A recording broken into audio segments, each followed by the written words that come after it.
in history, all 4 belts in the cruiserweight division will belong proudly around the waist of one man. This is KUGAN CASSIUS for IFL TV in association with MTK Global. Delighted to be joined by UFC star Darren Till, the Gorilla. How are you, mate? I'm alright, mate. How are you? You good, yeah? Absolute pleasure to meet you, and I appreciate your time today. Pleasure, mate. It was all blowing up on social media yesterday when the UFC announced that they're going to Liverpool now instead of Dublin, so it's all centred around you, my friend. Yeah. As I said, mate, it's never been done before, and people are asking what happened to the Dublin show. I've had a load of messages today about it, and I don't know, but they wanted to do it in Dublin. They've moved it to Liverpool now, mate, because of me. They wanted to do the Liverpool show, and they've got me there, and obviously other Liverpool fighters, so that's why it's happening, mate. And it's never been done before, you know what I mean, in Liverpool, fighting city, you know yourself. So I'm the main man there now. I'm bringing it home. We'll come on to potentially who you may be facing or who you want to be facing in May. But it's been a whirlwind sort of last year or so for you, where you've sort of really broke through onto the UFC scene, and the breakthrough fighter of the year from the UFC as well. And how are you taking that all in? I came back after fucking 18 months of being inactive. And I came back in May last year, so the Echo's going to be booked for May. So since a year since I've made me come back, and I've beat, 2 top prospects in Europe, and then obviously everyone knows about the Cowboy fight. So, I've had 3 wins last year. No one's been able to beat me. I'm still unbeaten, and I got the breakout fight, and a lot of attention's come my way, and a lot of people wanting to pull me there and everything. It's all good, but I haven't scratched the surface yet on what I want to do. Do you know what I mean? There's not just beating the Cowboys, there's beating everyone in that division. I just want to take that division clean out. I don't want there to be any question in anyone's mind that he didn't beat this guy or that guy. So right now the focus is fucking getting a fight for Liverpool, storming through him and storming my way to that top spot. I think I read a quote from you about the Cerrone fight that people are still kind of talking about that now because that was your last fight, but you forgot about it the day after. Yeah, mate, I couldn't give a fuck about Cerrone anymore. It just doesn't interest me. I knew I was going to beat him. It was probably a shock to every cunt who doubted me before the fight and said he's a veteran and I'm just a little boy who doesn't know what I'm doing. And then I walked in that cage and just starched him in the first round. So I already knew that was going to happen. So the next day I was partying, mate, and I'd forgot about Cerrone. He was out of sight, out of mind. But people are still on it, and that's great that people are still on the fact, because Cowboys' name carries so much momentum. But for me, it was just another guy who I knew I was going to beat. So it's fucking been how long? 6 months ago, whatever. I'm looking forward to I'm looking to the next man, the next victim, the next one who's going to get it. Just like everyone's going to doubt me, and he's going to get it the same. That's all it's about. So I forgot about that fight now. Fuck that fight. This has always been one of your things that you wanted to headline in your home city of Liverpool. Has this come around quicker than what you thought it was going to come, or not? Yeah, listen, I knew it was going to happen. I dreamed it into a reality, and I worked at it. But I expected maybe another fight, get my name bigger and more out there. But they've changed the whole event from Dublin to just come to Liverpool. To make Liverpool happen. Obviously, I'm the front runner, and there's a lot of other guys who are going to be on that card, scousers themselves, who are going to make it a great event. But it's happened, mate. No motherfucker in this earth now can take that away from me, no matter what happens from here on out. No matter what happens, I'll be the guy that brought the UFC to Liverpool and main event at the first ever Scouts to do it. My name's going to go down in history, and that's what it's about. Money, fame, it's all good, but it's about legacy. A few years ago, obviously, you took the decision to go out to Brazil and train out there. What was the idea behind it at the time? Because, I was fucking just not having trouble in Liverpool, but I didn't have much focus, and everyone knows that, I got stabbed in a nightclub and that, and just a few troubles here and there. Not troubles, but, my own troubles. I needed to be saved from myself, not anyone else. And, it was either do you want to be a world champion or do you want to be just this another guy that could have been? You know, because I get it all the time. And if people come up to me and they go, I could have been like you one day. You know, you get like guys who are like 35 and 40 say, oh, I used to do that. I could have been like that, but this happened and that happened. And I think, mate, just, you know, stop with your excuses. Like, I don't want to be that guy that comes up to an 18-year-old kid in a few years and goes, oh, I was like you one day. So I went to Brazil, got my head down, focused, fucking annihilated everyone they put in front of me out there, and I'm back, and I'm back with a bang. You know, I'm unbeaten, mate, and I'm at the Echo in 10 weeks' time, making the biggest thing ever. Nothing's going to top it from there on out. Nothing will top that night. So in 10 weeks, it's going to be the biggest night of my life. So really, it was to take yourself around, away from your surrounding environments. Was that the sort of the primary reason why you went out there? Obviously, the training aspect as well, and to go and do what you did out there. But was it to get yourself away from what was going on a bit in of Liverpool? both. I think it was a bit of both. Like at the time in Liverpool, I was sort of like, should I say, you know, I've never said this. I was sort of like torn between, do I really want to go the next few years as a fighter, struggling with no money, or, you know, do I want to carry on with with still training, but like focus on other things, you know, making money from other things, and my coach was there to advise me and whatnot. And a lot of fighters go off and do camps, mate, but I went to Brazil for 4 years. Like, I just went over there, learned the language, fucking got my head down, and fucking just became one of the best fighters in Brazil. You know, have you seen how big the country is? So not like these fighters doing their fucking 6-week camps and that, mate. I went for 4 years with no family or nothing. I just went, and I'm back now in 4 years, and no one can take away what I've done, my sacrifices and that. They can say what they want about me talking and that, but no one can take away what I've done up to this point. So, like, no one else has done it. You recently also announced that you'd signed with MTK Global, who are now renowned in the boxing world and that are stepping into the MMA world. And their first news is to announce that they've signed you, which is a massive statement from MTK as they start to become players in the MMA world. So talk to me about that link up. The way MTK work in boxing is they do everything with a bang. So they've went into the MMA with a bang. You know, I'd say, you know, humbly, my opinion, after Conor, I'm probably the most talked about fighter in the welterweight division and in the UFC amongst people. So for them to sign me after that win and you know, get me on their team as the new MMA star, shall we say, for them, MTK MMA, you know, there was no way I was like passing up that opportunity to work with them. You know, I know how they work. They do everything with a bang in boxing, and I know they're going to do the same in MMA. They've already started focusing on MMA shows in London and Liverpool. So from here on out, it just doesn't matter. Like, I can still say, you know, proudly, like, you know, I was the first signing of MTK MMA. You know, the first guy, the face of the MTK MMA world, as per se. You know, in 10, 20 years time, there's going to be that new guy coming through, whoever, but you know, I was the first. It's all about being first, not about being second, you know what I mean? It's about the greatest. It's not about, people don't remember the guy who lost to the greatest. People remember who was the greatest.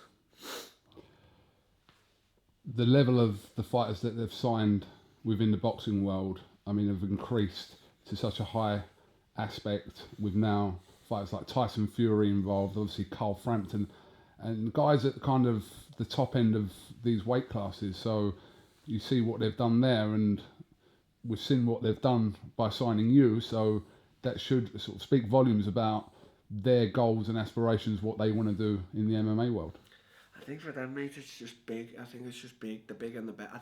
I think the way they work, you know, I've spoke to the guys, the way they work is they're the same. That everything's got to be the best with them. They've got to be the best and the biggest and the baddest and putting on the best shows. And my mentality as a fighter is the same. So that combination, you know, in my opinion, they signed Tyson Fury. You know, he's one of the best heavyweights in the world. You know, I put him up there in the top three, him, Joshua and Wilder. So I'm in with that team now. It's like I get considered, you know, my name gets mentioned amongst them boxers, Carl, you know, Conlon, Beefy, Fury. So, you know, for me, mate, I'm one of them. It's a big honour. Was boxing anything that you considered growing up? I could have boxed. I could have been the best in boxing, yeah, definitely. But I don't know. I just sort of went the Muay Thai route and then the MMA route. Like I did box a lot. I done a lot of unlicensed shows. I used to travel around the country, you know, just to earn a bit of coin. I fought in Cardiff a few times. But for me, it was more. I wanted to use more of my body. Like I was good with my legs and I was good with my elbows. So you know, the Muay Thai route. And then MMA, I just thought I could just see myself from like 17, 16 when I started getting into it. I was like, I can see myself being a UFC champion here. I was like, if I just get into this and do the right things and be clever and plan it. Like I planned it from 17 up until now. Like, you know, I'm always speaking to the, you know, mainly my girlfriend about it. Like, I'm always planning. I'm never just thinking, oh, I'll do it like this, do it like that. I'm always planning 5 years ahead, like a fucking chess game. And I really am. Like 17 years ago, I could see this moment happening. Right now at 25, so you know what, 7 years down the line, it's coming to the Echo. It was meant to come 10 years ago, mate, when UFC was rife in Liverpool, but it never. So again, I'm the first. When you look at the people from the UK that kind of break onto the UFC scene at the top level, there isn't many people that do it. When you look at that, does that kind of drive you on more to want to succeed and to be a face? Obviously, McGregor is the obvious one from Ireland, and people like Michael Bisping, etc. But when you look at the low amount of fighters that actually make it onto the scene in a big way, does that kind of drive you on to think Darren Till can do that? Yeah, but I don't look at it as like England and America, England versus America and America versus the world, and that I just look at it as I'm a human being and I am much more powerful than every other human being that exists in fighting. That's how I see it. Like I don't see myself as superior, as a superior human being, but when it comes to fighting, I don't see myself as this English guy doing well on the American scene. Right. Yeah. It doesn't work like that in my head. Like I couldn't give a fuck about the English scene or the American scene. I see myself as a human being, a fighter, and I see myself as the best fighter. I don't give a fuck about if America's got this, they grew up with wrestling, or England's got taekwondo or whatever. I just see myself as a human who's better than every other human at fighting. Is it a plan of yours that after welterweight that you will go through the weights and try and kind of clean up at the higher weights? It seems like that's something that is on your mind to do. Plans, do you know what I mean? Yeah. Like, shall we say like a 5-10 year plan, like plans, like I say it now, and no doubt there's going to be 80% people are saying he's fucking delusional, he's like, he hasn't even won a title, and I accept that. But as I say, plans. So if I would have said to everyone at 17, I'm going to fill the Echo out at 25, people would have said, delusional, that kid, but it's happening. So, you know, right now, the goal is to be welterweight champion. Then that's the young man's dream, to clean out the other divisions if possible. You know, I believe it can be possible.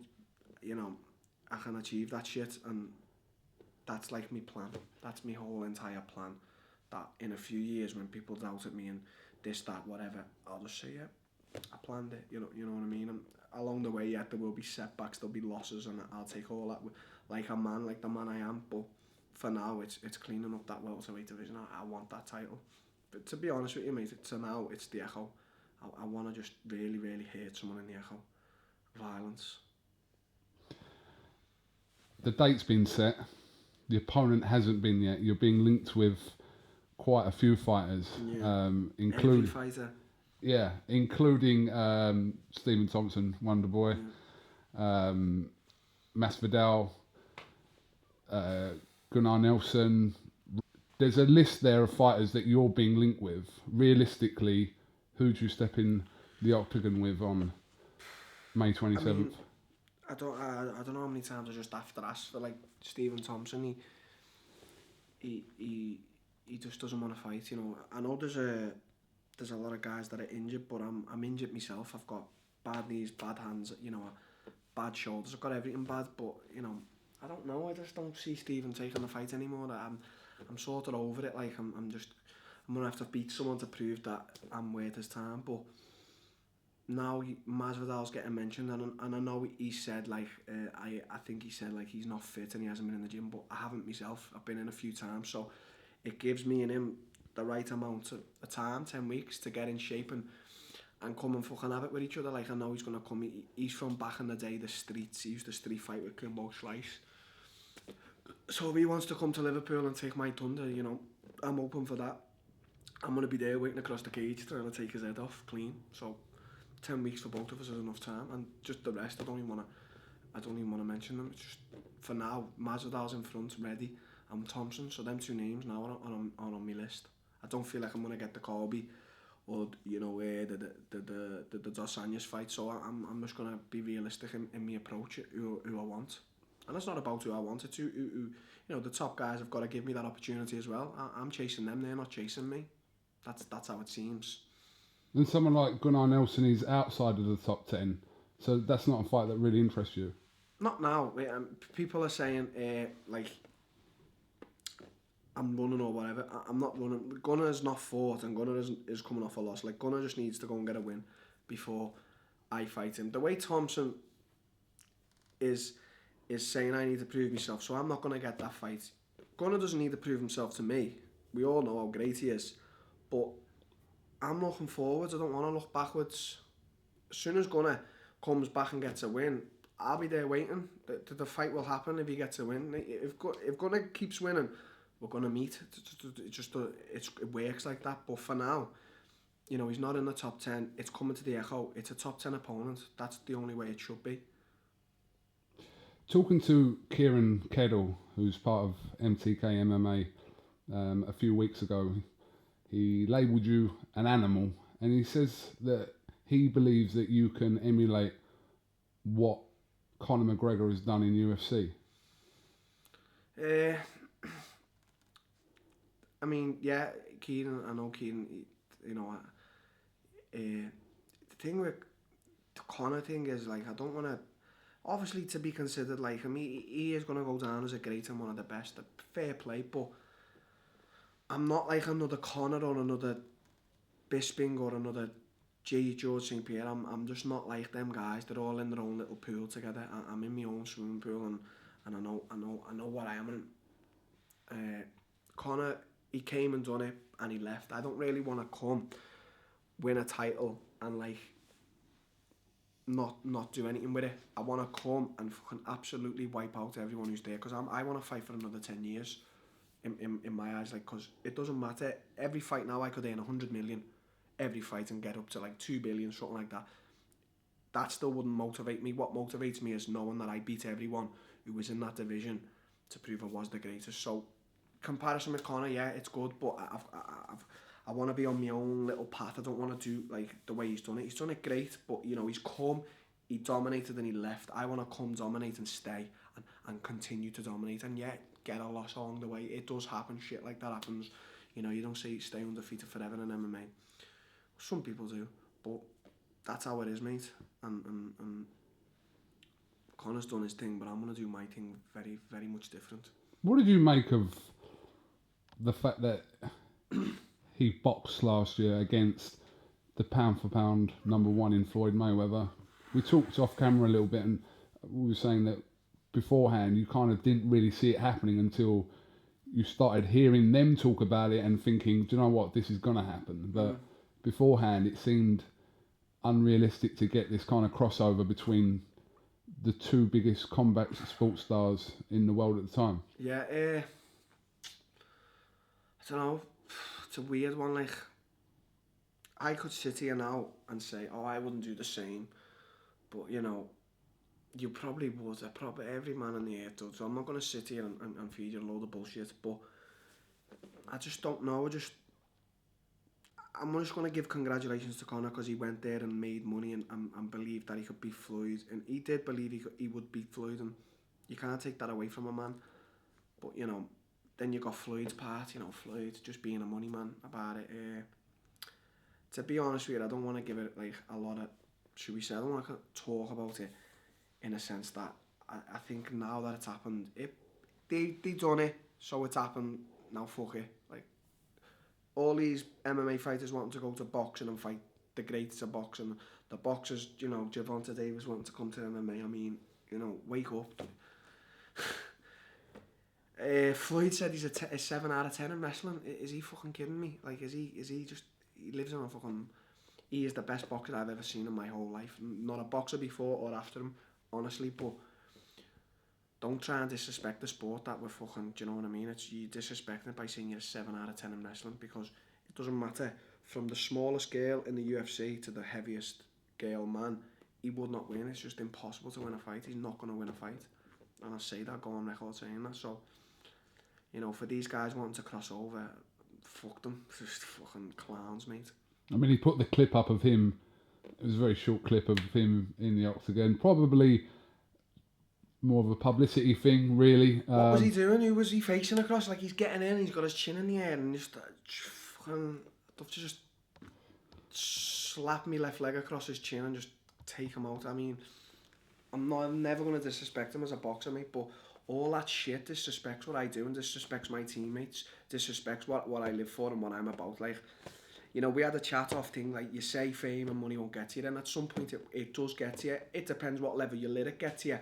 But, you know, when you've got a guy like, let's say my teammate, for example, Michael Grundy, who hasn't got a fucking carrot in his pocket, he's driving to and forth the gym in the mornings, he's got kids to support, his wife to support, he's fucking 30, he's been in the Olympics and he doesn't know where his career's going, and you've got a guy like Floyd Mayweather who's worth $1 billion, who just expects to just weaned his way into the UFC. I take fucking real offence to that, because I see what Grundy goes through. I try to punch a hole through that man's head every day, and that man can't get a shot in the UFC.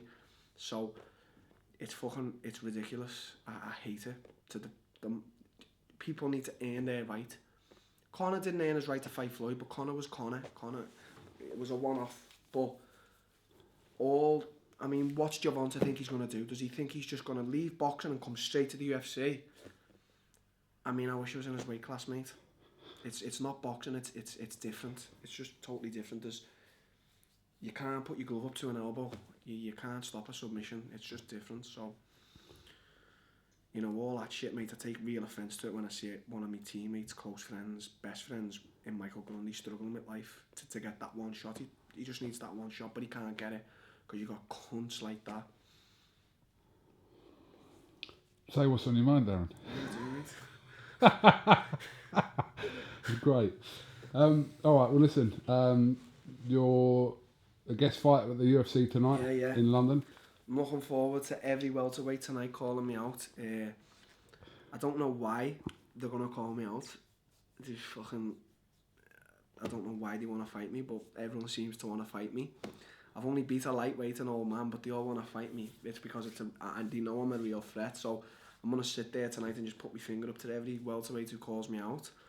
And then if the fight gets made at one of them, which it won't, along the line, this is what I mean, mate. It's not about decline and fight. It's about everyone working their way up. And at the end of the day, I'm 16 and on. I've worked my way into Donald Cerrone's spot, number 7 or number 8, whatever it was. So right now, someone needs to work their way up there, and we clash. It's not going to be like someone works their way up and I go, oh, I don't want to fight him because he's great on the ground or he's a great wrestler. Fuck if he's a great wrestler and fuck if he's good on the ground. If he's the guy to beat me and tap me out and take me down and beat me over 3 rounds, then I'll accept that fucking fight like a man and I'll take that loss like a man. I still don't believe any of them can beat me, but if there's a guy out there in the welterweight division, top 10, top 15, can beat me, I want that fight to prove that he can't, and if he can, I'll fucking accept it like a fucking man I am. I don't care about declining fights because, I don't want to fight him because he's got good grappling. I will work every weakness in the gym to make sure that his grappling can't defeat my striking in a sense. This is why mixed martial arts is so good. Striker versus grappler, grappler versus submission artist and vice versa and whatever. So I'm not the type of guy to just want to get a quick route to the title and then hold on to the title for dear life. Like, I couldn't give a fuck about the title. It's about legacy. So, you know, let's just see where the welterweight goes now. Let's see who's ahead of me in the top 10 now for me to fight at the Echo, and then after that we'll see what happens. But right now it's all about who can I fight at the Echo, who's in front of me holding my spot, who am I chasing. They're not chasing me, I'm chasing them cunts. So I'm chasing MASVIDAL, I'm chasing Wonderboy, I'm chasing the other guys, you know, I'm chasing everyone who's ahead of me. When do you expect the opponent for UFC Liverpool to be confirmed in the next few days? Yeah, I do. You know, I tweeted MASVIDAL today. I said, if you're not busy, let's have a fight in the Echo, and you know, I hope he takes it. Wonderboy's management just don't seem to want to take me, you know, and then you've got everyone else is lurking around in the division. So, in the next few days, I'll have something. If not, I'll just fight me fucking self, mate. All right. Well, listen, Darren Till, thank you very much for talking to IFL Thanks, TV. This goes out to a predominant boxing audience, but there's the appeal there, and we've got a fan base in Liverpool anyway. Everyone knows you in Liverpool anyway, course, mate, yeah. And everyone in the world is going to know you soon anyway. Everyone, from the grandmothers to the kids. Appreciate your time today, and yeah, like I said, we'll catch up soon, and we await news of when your opponent is confirmed. Okay, mate. Thanks. All right. Thank you. KUGAN CASSIUS here with Darren Till for IFL TV. Thank you very much. For the first time in history, all 4 belts in the cruiserweight division will belong proudly around the waist of one man.